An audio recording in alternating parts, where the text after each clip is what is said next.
በስመ አብ ወወልድ ወመንፈስ ቅዱስ አሐዱ አምላክ አሜን።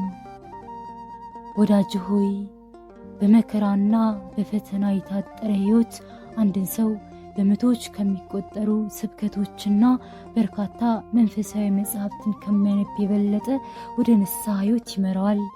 ለዚህ ነው የእግዚአብሔር ልጆች በመከራና በፈተና ውስጥ የምናያቸው። ስለዚህ እግዚአብሔር ሆይ እየሰራኸኝ እንጂ እየረሳኸኝ አይደለም እንበለው። መከራ የእግዚአብሔርን ድንቅ ስራዎች እንድናይ እንድናደንቅም ያደርገናል። መከራ ስንዴን ከእንክርዳድ ይለያል። አንተ ስንዴ ወይስ እንክርዳድ ነህ?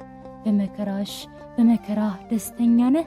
በመከራ ደስ ይለን እንደሚገባ እሱ ስለ ስሙ ይናቁ ዘንድ የተገባቸው ሆነው ስለተቆጠሩ በሸንጎዎች ፊት ደስ እያላቸው ወጡ ብሎ በሐዋርያት ሥራ 5:41 ላይ ያስረድቶናል።